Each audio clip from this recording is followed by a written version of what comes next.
there are some Hamas TV programs dedicated for children, in which there are this bunny, well, a man inside the bunny, yeah, which are preaching the child to kill Jews, denying Holocaust and all that. Because I think it would be best for us to see the issue from both point of views, to be fair. And that's all. Thank you. I would like to reply for the third question. Since when we are listening to the Palestinians? Since when the world started to listen to the Palestinians? Since when the international media started to listen to the Palestinians? Since when we are looking to the issue from the Palestinians' point of view? Never. We never. All of the global media, all of the Western media have been feeding us all the news from the Israeli point of view. So I couldn't see somebody saying that let's listen to both parties. Yes, I agree with that. Now let's listen to the Palestinians, because we'll never listen to the Palestinians. It was only an excuse by the Israelis from that word to say that don't listen to the Palestinians, only listen to us. That's what they want. And about Muhammad Abdullah, I think that's just another rubbish crutch. They've been promoted by them, and it was well known, it was photographed, it was recorded by all the media. They saw the bullets came from the Israeli soldiers, and everybody saw it, and any sane person knows it. And only Israelis, I mean, as usual, trying to create some kind of deception. You look how did they justify the killing of the Gazan children nowadays? We are listening to them. Why? Simply because they always appear there. Is there any Hamas member appeared on BBC?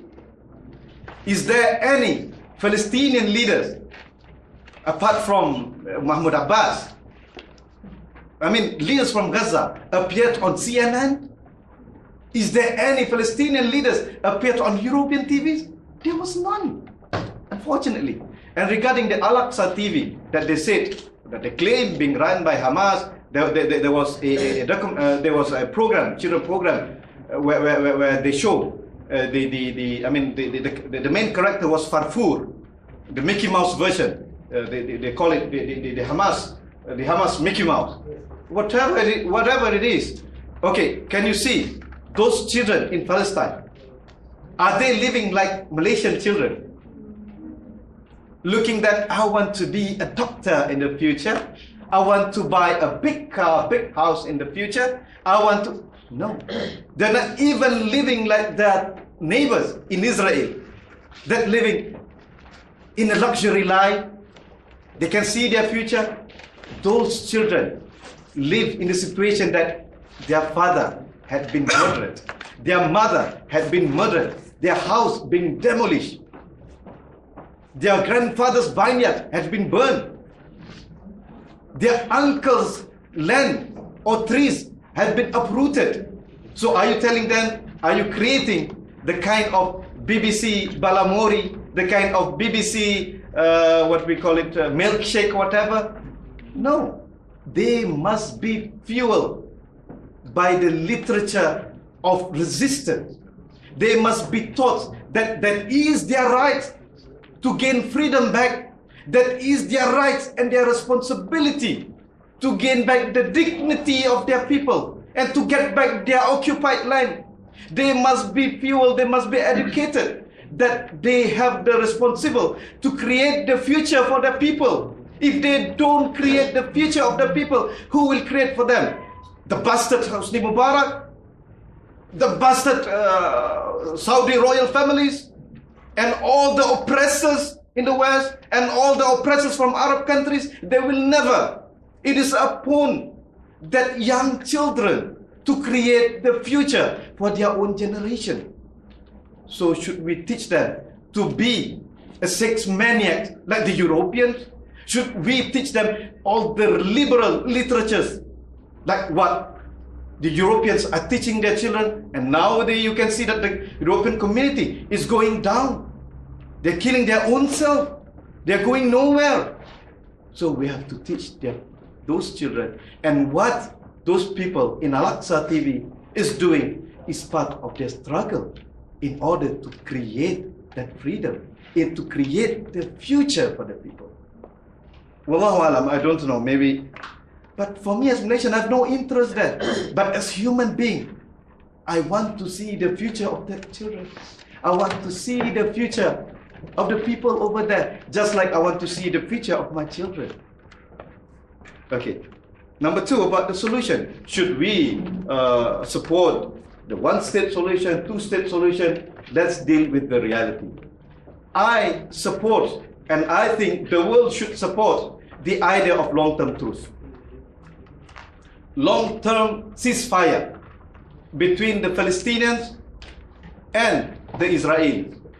I support the idea that Israel must recognize first the Palestinians. It's rubbish to listen to the Israelis when they said, we cannot deal with Hamas simply because Hamas does not recognize Israeli state. I said, since when Israeli recognize the Palestinians? And since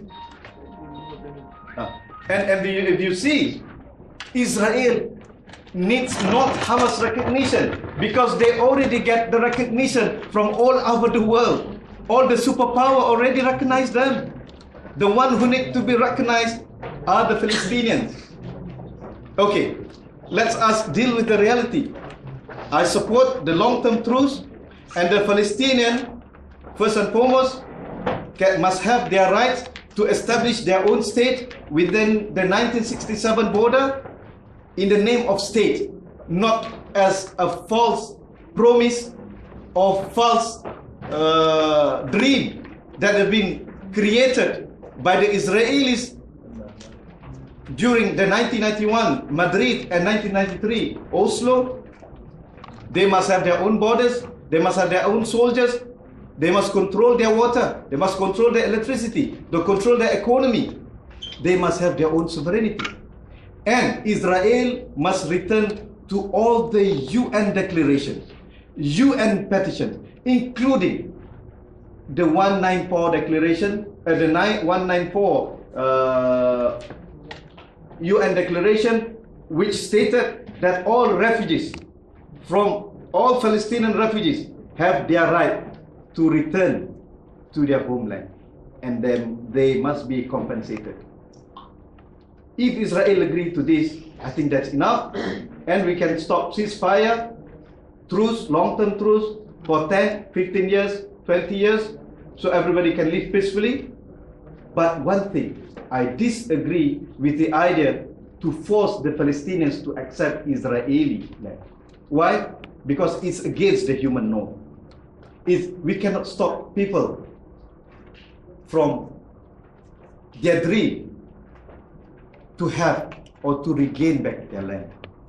If one day, let us assume, Indonesia occupy Malaysia, and then we keep fighting on in order to regain back our land, but we were forced to accept Indonesia and to forget Malaysia. It has been 15 years and maybe 100 years. Are we going to accept that? No. I will fight tooth and nails in order to liberate Malaysia. Yes, we can accept the reality to have some kind of truce or whatever, but to kill my dream, to destroy my dream, it's none of my principle as civilized human being, and it is being recognized by all international laws. Regarding the protocol of Elder Zion, I am amongst those who believe that these protocols are craps and rubbish. I believe not in the conspiracy theory. This conspiracy theory will never help the cause. It will never help the Palestinian struggle.